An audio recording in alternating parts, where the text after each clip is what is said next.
বাংলাদেশ ও ভারতের প্রবৃদ্ধির তুলনামূলক হিসাব উভয় দেশই ব্যাপক আলোড়ন সৃষ্টি করেছে। আইএমএফ হিসাব করে বলেছে যে 2020 সালে চলতি মূল্যে বাংলাদেশের মাথাপিছু জিডিপি হবে 1887.97 মার্কিন ডলার, আর 2020 সালে ভারতের মাথাপিছু জিডিপি হবে 1877 মার্কিন ডলার। এর পাশাপাশি 2020 সালে বাংলাদেশের জিডিপি 3.8% বৃদ্ধি পাবে এবং ভারতের জিডিপি 10.3% কমবে। আন্তর্জাতিক মুদ্রা তহবিল বা আইএমএফ 2020 সালের অক্টোবরে প্রকাশিত তার ওয়ার্ল্ড ইকোনমিক আউটলুক নামক প্রতিবেদনটিতে সারা বিশ্বের দেশগুলোর অর্থনৈতিক প্রবৃদ্ধি নিয়ে যে পূর্বাভাস দিয়েছে এই নিরূপণ তারই অংশ। কিন্তু এই ভিডিওতে জানাবো কেন ভারত ও বাংলাদেশের মাথাপিছু জিডিপির তুলনা ঠিক নয়, যেসব চরম বাস্তব কথা নিরপেক্ষতার খাতিরে আপনাকে জানতে ও মানতে হবে। তাই ভিডিওটি শেষ পর্যন্ত দেখার অনুরোধ করছি।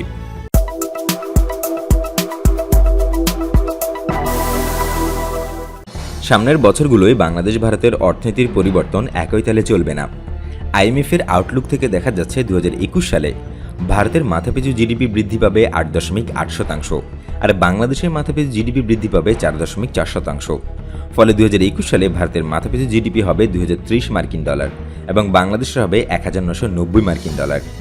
2025 সাল পর্যন্ত আইএমএফের প্রক্ষেপণ বলছে মাথাপিছু জিডিপিতে 2024 সালে ভারত বাংলাদেশকে ছাড়িয়ে যাবে এবং 2025 সালে আবার মাথাপিছু জিডিপিতে বাংলাদেশ ভারতের চেয়ে এগিয়ে থাকবে। আইএমএফের এই প্রক্ষেপণের প্রতিক্রিয়ায় উভয় দেশেই বিভিন্নভাবে করা হচ্ছে। এই অর্জনের জন্য বাংলাদেশ সরকার স্বাভাবিকভাবে আনন্দিত এবং গর্বিত। অনেক বিশ্লেষক এই জন্য সরকারের নীতিমালা ও প্রচেষ্টাকে সাধুবাদ দিয়েছেন, আবার অনেকে বাংলাদেশ যেসব চ্যালেঞ্জের মুখোমুখি সেগুলো তুলে ধরে তা দূর করার পরামর্শ দিয়েছেন। ভারতের বেশ কয়েকটি গণমাধ্যম বাংলাদেশের অর্জনের প্রশংসা করেছে। তারা ভারতীয় নীতি নির্ধারকেরা কি ভুল করেছেন আর বাংলাদেশ কিভাবে ভালো করেছে সেগুলো তুলে ধরেছে। ভারতের বিরোধী রাজনৈতিক দল এটিকে বর্তমান মোদী সরকারের ব্যর্থতা হিসেবে দেখছে। অনেকেই বলছেন কোভিড-19 অতিমারী ব্যবস্থাপনার দুর্বলতাই ভারতীয় অর্থনীতিতে নেতিবাচক প্রভাব ফেলেছে। কিন্তু ভারতীয় গণমাধ্যমের আরেকটি অংশ বাংলাদেশের অর্জনকে খুব একটা ভালোভাবে দেখেনি, বরং তারা এটিকে খাটো করে বেশ কিছু নেতিবাচক বিষয় তুলে ধরেছে। এর মধ্যে তৈরি পোশাক শিল্পে কমপ্লায়েন্সের অভাব, চরম রাজনৈতিক সহিংসতা, দুর্নীতি এবং ইসলামী উগ্রবাদকে বাংলাদেশের সমস্যা বলে উল্লেখ করেছে। তবে তাদের এই বক্তব্য পুরোপুরি সঠিক নয়। বেশ কয়েক বছর ধরে বাংলাদেশের তৈরি পোশাক শিল্পের খাতটি বিভিন্ন ধরনের কমপ্লায়েন্সের ক্ষেত্রে উন্নতি সাধনের জন্য কঠোর প্রচেষ্টা চালিয়ে যাচ্ছে এবং এর মাধ্যমে ক্রেতাদের আস্থা অর্জনে সফল হয়েছে। অন্যদিকে বাংলাদেশের বর্তমান সরকার কয়েকটি ঘটনার পর কঠোর হাতে দেশে ইসলামিক উগ্রবাদ নিয়ন্ত্রণ করে চলেছে। একথা ভুলে যাওয়া উচিত নয় যে জঙ্গিবাদ একটি বৈশ্বিক সমস্যা, তাই বৈশ্বিক প্রচেষ্টা ছাড়া ধর্মীয় উগ্রবাদকে নির্মূল করা সম্ভব নয়। পৃথিবীতে বহু দেশ রয়েছে যেগুলোর আয় বাংলাদেশের তুলনায় অনেক বেশি, কিন্তু এটি বলার অপেক্ষা রাখে না যে তারাও নানা ধরনের সীমাবদ্ধতার মধ্যে রয়েছে।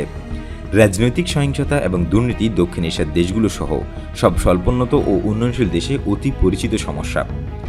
মাথাপিছু জিডিপির হিসাব নিয়ে দুদেশের কারোরই অতিরিক্ত প্রতিক্রিয়া জানানোর কোনো প্রয়োজন নেই। এর পেছনে যে কারণগুলো রয়েছে তার কয়েকটি এখানে উল্লেখ করা যেতে পারে। প্রথমত, জিডিপি যেভাবে হিসেব করা হয় সেটি একটি ত্রুটিপূর্ণ পদ্ধতি। জিডিপি শুধু যেসব পণ্য ও সেবা বাজারে অর্থের বিনিময়ে কেনাবেচা করা যায় সেগুলোকেই হিসাবের মধ্যে নেয়। বেতনবিহীন ঘরের কাজ, পারিবারিক সেবা, সমাজসেবা ইত্যাদি, অর্থাৎ যেগুলোর জন্য কোনো আর্থিক মূল্য পাওয়া যায় না সেগুলোকে গণনার মধ্যে নেয় না। দ্বিতীয়ত, চলতি বাজার মূল্যে এক দেশের সঙ্গে অন্য দেশের জিডিপির তুলনা করা সঠিক নয়। ডলারের মূল্য সব দেশে সমান হয় না। বাংলাদেশে $1 দিয়ে যে পরিমাণ পণ্য ও সেবা কেনা যাবে অন্য দেশে সমপরিমাণ কেনা যাবে না। জীবনযাত্রার ব্যয় এক এক দেশে এক এক রকম। এ কারণেই চলতি মূল্যভিত্তিক জিডিপির পরিবর্তে ক্রয় ক্ষমতার সমতা বা পারচেজিং পাওয়ার প্যারিটি বা পিপিপি ভিত্তিতে বিভিন্ন দেশের জিডিপি তুলনা করা হয়। সুতরাং পিপিপির ভিত্তিতে হিসাবকৃত মাথাপিছু জিডিপিতে ভারত এখনও বাংলাদেশের চেয়ে এগিয়ে। ভারতের পিপিপি জিডিপি 6,284 মার্কিন ডলার এবং বাংলাদেশের 5,139 মার্কিন ডলার। তৃতীয়ত, আইএমএফের জিডিপির এই হিসাব অনেক অনুমান নির্ভর এবং অর্থনৈতিক কর্মকাণ্ড ও পরিস্থিতি পরিবর্তনের সঙ্গে সঙ্গে এই সংখ্যাও পরিবর্তিত হতে থাকে। কখনো কখনো পরিস্থিতির আমূল পরিবর্তন হতে থাকে এবং তা আমাদের নিয়ন্ত্রণের বাইরে থাকে, কিন্তু তা জিডিপির উপর ব্যাপক প্রভাব ফেলে। জিডিপির হিসাব ওলটপালট করে দেয়। তার প্রমাণ চলমান কোভিড-19 অতিমারী। চতুর্থত, প্রতিবেশী রাষ্ট্রের সঙ্গে প্রতিযোগিতামূলক মনোভাব রাজনৈতিকভাবে কাম্য নয়। ভারত বিশ্বের বৃহত্তম গণতান্ত্রিক দেশ। এর অর্থনীতির আকার বাংলাদেশের চেয়ে অনেক বড়। তবু অর্থনৈতিকভাবে শক্তিশালী প্রতিবেশী পেলে ভারতের জন্য তা হবে মঙ্গলজনক। বাংলাদেশি নাগরিকদের ক্রয় ক্ষমতা বাড়লে তাদের কাছে ভারতীয় পণ্য ও সেবার চাহিদাও বাড়বে। বাংলাদেশের জন্য ভারতের চেয়ে উচ্চতর মাথাপিছু জিডিপি একটা উল্লেখযোগ্য অর্জন বটে। ভারত একটি উন্নয়নশীল দেশ আর বাংলাদেশ এখনও স্বল্পোন্নত দেশের বা এলডিসির কাতারে রয়েছে। প্রায় এক দশক ধরে বাংলাদেশ স্থিতিশীল এবং উচ্চ প্রবৃদ্ধি অর্জন করে চলছে। সেই সঙ্গে স্বাধীনতার পর থেকে সক্রিয় হস্তক্ষেপের মাধ্যমে বাংলাদেশ জনসংখ্যা বৃদ্ধি হ্রাস করতে সফল হয়েছে।